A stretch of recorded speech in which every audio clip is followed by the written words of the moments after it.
ഇങ്ങനെ ഇരുന്ന ഞാൻ ഇങ്ങനെയായി എന്നുള്ളതാണ് ഞാൻ പറയാൻ പോകുന്നത്. ആക്ച്വലി എനിക്ക് നല്ല സിവിയർ പിമ്പിൾസ് ആയിരുന്നു. പിമ്പിൾസ് എന്ന് പറഞ്ഞാൽ പോരാ, ഒന്ന് ഫേസ് കഴുകാൻ പോയിട്ട് ഫേസ് തിരിച്ചു വെച്ചൊന്ന് കിടന്നുറങ്ങാൻ പോലും പറ്റില്ലാത്തൊരവസ്ഥയായിരുന്നു.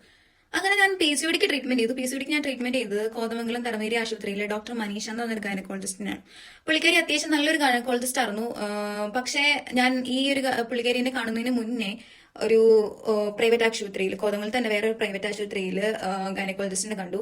പുള്ളിക്കാരി അത്യാവശ്യം പേഷ്യൻസ് ഒക്കെ ഉള്ള തിരക്കുള്ള ഒരു ഗൈനക്കോളജിസ്റ്റ് ആണ്. പക്ഷെ അന്ന് പുള്ളിക്കാരി എന്റെ അടുത്ത് പറഞ്ഞത്, തനിക്ക് ട്രീറ്റ്മെന്റ് ചെയ്യേണ്ട ആവശ്യമില്ല, താൻ വേണമെങ്കിൽ ഒരു തുണി നനച്ചിട്ട് അന്നത്തെ സോപ്പ് ഇട്ടിട്ട് ശരിക്കും റബ്ബ് ചെയ്യാൻ. എന്തുദ്ദേശത്തിലാണ് ആ ഡോക്ടർ അന്ന് പറഞ്ഞതെന്ന് എനിക്ക് ഇപ്പോഴും അറിയാൻ പാടില്ല. ബിക്കോസ് അന്ന് എനിക്ക് നല്ല സിവിയർ പിമ്പിൾസ് എന്ന് പറഞ്ഞാൽ പോരാ, ഫുൾ പഴുത്ത് മോക്കുരുണ്ടാവാൻ എനിക്ക് സ്ഥലമില്ല. അത് മാത്രം എനിക്ക് മോക്കുരുണ്ടായിരുന്നു അന്ന്. പക്ഷെ ആ ഡോക്ടർ അങ്ങനെ പറഞ്ഞു. പക്ഷേ ഞാൻ ഡോക്ടർ അശോകൻ എന്ന് പറഞ്ഞ ഒരു സ്കിൻ ഡോക്ടറിനെ കണ്ടു. പുള്ളി അന്ന് എനിക്ക് എന്താ പറയാ 0% കോൺഫിഡൻസ് ലെവലിൽ എന്നെ ഇത്ര എന്റെ ഫേസ് തന്നെ എനിക്കൊരു കോൺഫിഡൻസ് ഉണ്ടാക്കിയത് തന്നെ പുള്ളിയാണ്.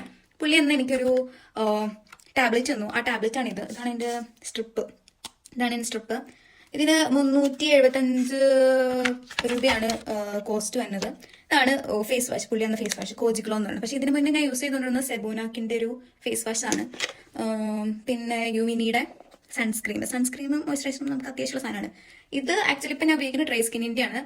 നേരത്തെ ഉപയോഗിച്ചുകൊണ്ടിരുന്ന ഓയിൽ സ്കിന്നുകാർക്കുള്ളതായിരുന്നു. ഓയിൽ സ്കിന്നിന്റെ ഇത് ഒരു മോയ്സ്ചറൈസർ ഇതാണ്. അപ്പൊ എനിക്കിപ്പോ ഇത്രയും സാധനമാണ് തന്നിട്ടുള്ളൂ. അങ്ങനെ 3-4 സാധനങ്ങളോട് എന്റെ അത്ര സിവിയർ നടന്ന പിമ്പിള് അങ്ങനെ മാറ്റി തന്നു. അപ്പൊ ചില ഡോക്ടേഴ്സ് നമുക്ക് നല്ല പണി തരും. പക്ഷെ ചില ഡോക്ടേഴ്സ് എന്താ പറയാ, മാലാഖമാരെ പോലെ എന്നൊക്കെ പറയണ പോലെ അങ്ങനെ ഡോക്ടർ അശോകനെ പോലെയൊക്കെ തന്നെ. അപ്പൊ അത്രേ ഉള്ളൂ. ബൈ.